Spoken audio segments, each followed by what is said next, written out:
গতকাল সন্ধেবেলা মানে গতকাল বুধবার ছিল, আজকে বৃহস্পতিবার। গতকাল সন্ধেবেলা ভাবলাম একটু পোস্ত খাবো। আমরা তো সাধারণত পোস্ত টোস্ত খাই না, তো ভাবলাম যে মাছটা আছে পটল দিয়ে একবারে পোস্ত বাটা দিয়ে করি। খেতে কিন্তু সত্যি খুব দুর্দান্ত হয়েছিল। পাবদা মাছ আর বাটা মাছ ছিল, সেটা পোস্ত বাটা দিয়ে করে নিলাম। তো অনেক দিন পরেই আমি পোস্ত খেলাম, সাধারণত খাওয়া হয় না। তারপরে রান্না করেছি, মানে তখনও খাইনি, রান্না করে তারপরে আমি আর মা টিভির সামনে, মানে আমি সোফায় শুয়েছিলাম, মা বসে বসে আমরা অনেক দিন আগেরই মুভিটা, রবীন্দ্রনাথ ঠাকুরের নাম বলতেও ভয় লাগে, তো এই সিনেমাটা কাবুলিওয়ালা, সেটা দেখছিলাম। এত ভালো মিঠুনের অ্যাক্টিং হয়েছে, মানে কি বলবো। অনেকে অনেক দিন আগে হয়তো দেখে নিয়েছেন হইচইতে, আমরা কালকে দেখছিলাম। তো দেখতে দেখতে তখনই আমি চিন্তা করছিলাম যে আমি তো সোফার মধ্যে এইভাবে শুয়ে শুয়ে দেখছি, কিন্তু মা এইভাবে বসে দেখতে মার একটু অসুবিধা হচ্ছে। তো সেটাই আমি তখনই ভাবছিলাম আর কি, যে ঘরটাকে একটুখানি চেঞ্জ করতে হবে। এদিকে শরীর এত খারাপ, এত খারাপ। এখন ভয়েস দিচ্ছি, আমার জ্বরটা নেমেছে, তারপরে যেন গলার ভয়েস বেরোচ্ছে, তাই ভয়েস দিচ্ছি। এখন বাজে বৃহস্পতিবার দুপুর 1:10। তো এখানে আমি আর মা রান্নাবান্না মানে শেষ করে নিয়ে আমি তারপরে পুরো সিনেমাটা দেখলাম। সিনেমাটা দেখতে দেখতে মাকে বললাম, চলো আমাদের তো খাওয়ার টাইম আগেই, তো খেয়ে নিই। খেতে খেতেই আমরা সিনেমাটা দেখতে থাকি। তো মা খাওয়া হয়ে যাওয়ার পরে মা অন্যদিন গিয়ে শুয়ে পড়েন। তা আমি বললাম, শুয়ে পড়ো না, সিনেমাটা পুরোটাই দেখে নাও। তো কি হয় না, এগুলো তো ছোটোবেলার স্মৃতি, আর আমার মার হচ্ছে আগের স্মৃতি মনে আছে, বর্তমানের স্মৃতিটা মা ভুলে যায়। তো যেহেতু এই সিনেমাটা ছোটোর থেকেই সবাই জানে, তাই মা মন দিয়ে দেখলেন। তো রাধে রাধে বন্ধুরা, এটা হলো আজকের সকাল। আমি ইন্ডিয়ার ওয়েস্ট বেঙ্গল থেকে ভূমিকা মীনাক্ষী আবারও এসে গেলাম আরেকটি নতুন ভিডিও নিয়ে আপনাদের সবার সামনে। আশা করি দেশে বিদেশের সবাই ভালো আছেন। তো আজ হলো বৃহস্পতিবার। একটা কথা, যে সেটা হচ্ছে, অনেকেই বলেন যে বজরংবলীকে মেয়েরা পুজো দিতে পারে না, কিন্তু এই জায়গাটা নিয়ে আমার একটু দ্বিধা। কারণ আমি তো বজরংবলীর পুজো করি, আমার আসনে সবসময় দেখবেন আমি বজরংবলীর ছবি আছে। আমি যে সেইভাবে একবারে আলাদা করে পুজো করি তাই না, কিন্তু সংকটমোচন আমার একদম সব সময় থাকে। হ্যাঁ, এটা ঠিক যে উনি যেহেতু একদম মানে ব্রহ্মচারী, তাই ওনাকে বলে, এটা একটা আগের দিনের লোকেরা বলতো যে মহিলারা পুজো দিতে পারবেন না। অ্যাকচুয়ালি ওনাকে যদি বন্ধু, ভাই, দাদা, কাকা, মামা, যাই ভেবে পুজো দাও না কেন, ছেলে, এই সমস্ত কিছু ভেবে তাকে মেয়েরা পুজো দিতে পারে। শুধুমাত্র উনি যেহেতু ব্রহ্মচারী, ওনার যেহেতু কাম নিষিদ্ধ, সেই জন্য ওনাকে কেউ ওই প্রেমিক বা স্বামী এইসব রূপে না ভেবে, তাকে অন্যান্য যে কোনো রূপে ভেবে বজরংবলীকে কিন্তু পুজো করা যায়। তো সেদিন আমি জানতাম না, খুব সুন্দর লাগলো। আমার বোন ইউটিউবের বিদিশা বলল ফাগুন সখা, বজরংবলীকে ফাগুন সখা বলেও পুজো করা যায়। তো মানে বন্ধু,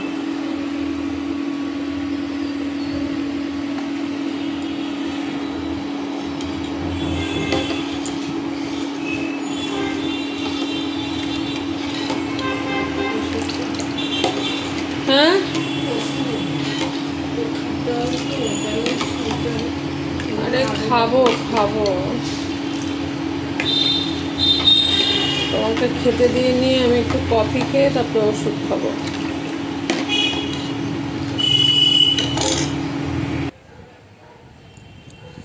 তো মাকে এদিকে দুধ মুড়ি খেতে দিয়ে দিলাম, আর মাকে বলেছি যে মা, আমি যেইভাবে বলবো তুমি সেইভাবেই চলো, কারণ একে আমার শরীর ভালো লাগে না, আর আমি যেরকমভাবে দিচ্ছি করছি তাতেই তোমার পটিও ক্লিয়ার হবে, সব ক্লিয়ার হবে।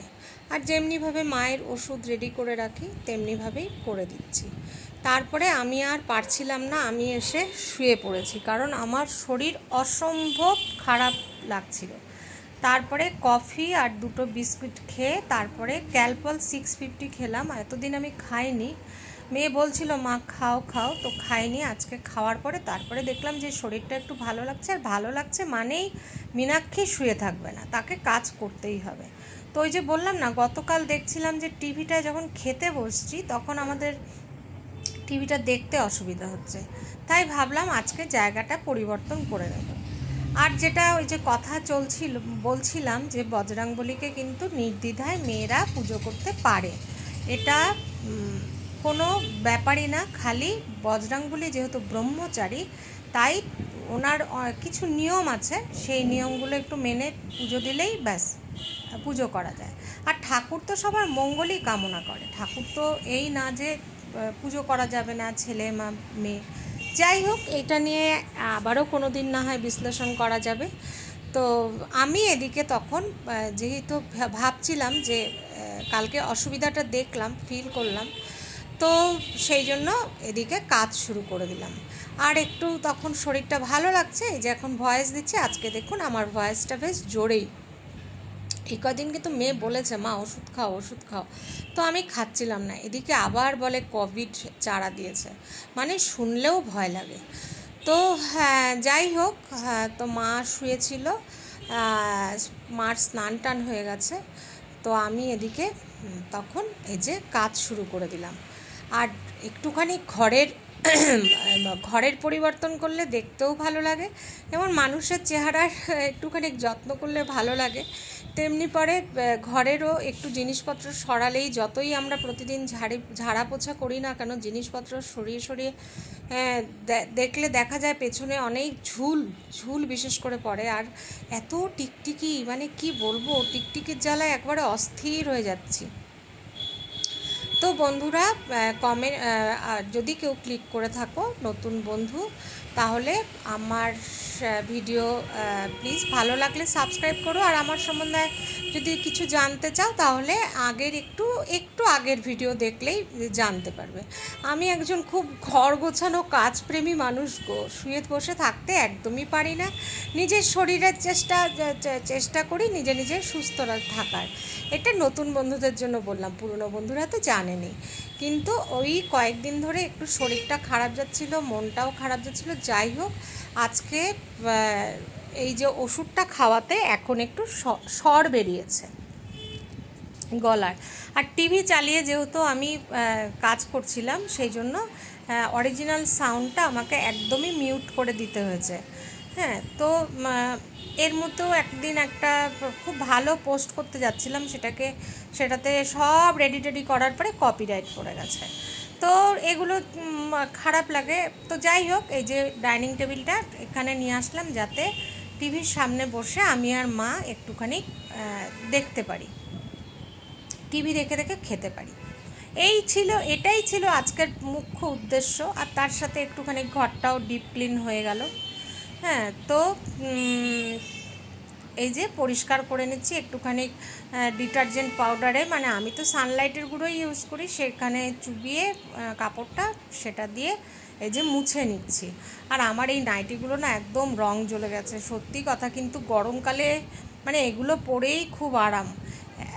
আর আমাদের এখানে খুব যে গরম পড়েছে তা না, ওয়েদারটা ভালো।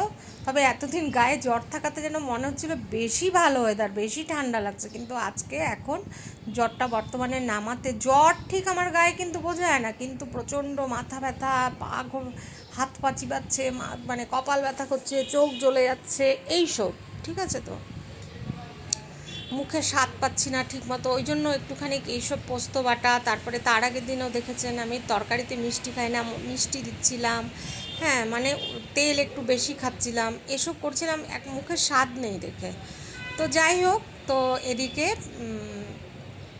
এইভাবে জিনিস গুছিয়ে নিচ্ছি। আর মেয়ের সাথে একটু কথা হয়েছে, মেয়ে আজকে ওদের 12টার মধ্যে কাজ কমপ্লিট করতে হবে, সকাল 12টার মধ্যে, মানে দুপুর 12টার মধ্যে। তাই জন্য জানি না, এখন সকালে একবারই একটু কথা হয়েছে, কালকেই বলেছে মা 12টার মধ্যে আজকে কাজ কমপ্লিট করতে হবে। ওদের সবার বোধহয় ল্যাপটপগুলোর কোনো মানে আজকে এই বছরে একবার যে কিছু একটা সার্ভিসিং হয় সেগুলো হবে আর কি। তো যাই হোক, তারপরে এই প্রত্যেকটা গাছ মোটামুটি ধুয়ে আবার সুন্দর করে জল পাল্টে এই যে সাজিয়ে নিচ্ছি। আর ঘর সাজানোটা তো আমার ভীষণ ভালো লাগে। সব কাজের মধ্যে যদি বলতে পারেন কি ভালো লাগে, তাহলে আমার হচ্ছে ঘর গোছানো আর ঘর পরিষ্কার করা। এই দুটো জিনিস আমার ভীষণ ভালো লাগে। হ্যাঁ, তাই ভাবি নিজের যদি একটা সত্যি সুন্দর বাড়ি হতো, মানে সুন্দর আমি বলছি না, একটা যদি বাড়ি হতো, সেই বাড়িটা না কত না যত্ন করতাম, কত সুন্দর করে সাজাতাম। হ্যাঁ, তো বন্ধুরা, জানি না সেই আশা কোনো দিন আর পূরণ হবে কি না। তো যাই হোক, আর আরেকজনের ব্লগ আমার খুব ভালো লাগে, সেটা আপনারা দেখেন কিনা আমি জানি না, সেটা হচ্ছে জীবনতরীর ও কথা তো বলেই না, খুব রেয়ার, মাঝে মধ্যে ওর ভিডিওতে কথা শুনবেন, কিন্তু ওর যে পুরোটাই মিউজিকের উপর চলে, একটা এত সুন্দর, মানে ওর যে খুব দামি বাড়ি তা না, কিন্তু টিনের ঘর, এত গোছানো, মেয়েটা যেমন বাগান, মানে বাগানই বাগান, তেমনি উঠানে এই রোদের মধ্যেও ও সেই সুন্দর যোগা করছে, আসন করছে। হ্যাঁ, ফিগারটাও ভারী সুন্দর, শাড়ি পরছে, আলতা পরছে, বাগান পরিষ্কার করছে, বাগানের তো তো ভালো, কি বলবো, উঠানে বসে রান্না করছে, খাচ্ছে, ছেলেকে খাওয়াচ্ছে, আবার মডার্ন সাজও সাজছে, ভীষণ ভালো লাগে ওর ব্লগ দেখতে। তা অনেক দিন ও আগে রেগুলার দিত, এখন আমি রেগুলার পাই না, আজকে পেয়েছিলাম তাই দেখছিলাম। তো যাই হোক, এদিকে আমার এই প্রত্যেকটা জিনিস কিন্তু আমি মুছে নিয়ে কাজ করছি, কারণ ওই একটু ডিপ ক্লিনও করা হয়ে গেল। হ্যাঁ, তো এর মধ্যে ভাবলাম যে সোনালি সকালেই শুনেছে আমার শরীরটা ভালো না, তাই ও আর বললো রান্না করতে হবে না, আমি স্যান্ডউইচ পাঠিয়ে দিচ্ছি। তো মা আর আমি আপাতত স্যান্ডউইচ খেয়েছি। হ্যাঁ, স্যান্ডউইচটা তাও এক পিস রয়ে গেছে। আর কি বন্ধুরা, সবাই আমার পাশে থাকবেন, সাবস্ক্রাইব করবেন, ভালো লাগলে কমেন্ট করবেন। আপনাদের কমেন্টের উত্তর সত্যি সবারটা আমি এখনও দিয়ে উঠতে পারছি না, অবশ্যই চেষ্টা করব সবার কমেন্টের উত্তর দিতে। সবাই ভালো থাকবেন এই কামনাই করি, ঈশ্বরের কাছে প্রার্থনা করি আপনারাও ভালো থাকবেন, আমরাও যেন ভালো থাকি, সেইটুকু আপনারা একটু ঈশ্বরকে বলবেন। আর এই যে এখন ঘরের বর্তমান লুকসটা হয়েছে এই রকম। তো কেমন লাগলো ভিডিওটা অবশ্যই জানাবেন, ঠিক আছে? আর কি বলবো, এইভাবেই একটা সুন্দর ভিডিও ছোট্ট করে দিলাম। আবারও বলছি, ভালো লাগলে সাবস্ক্রাইব করবেন। তবে আজকের মতো আসি, বাই, টাটা।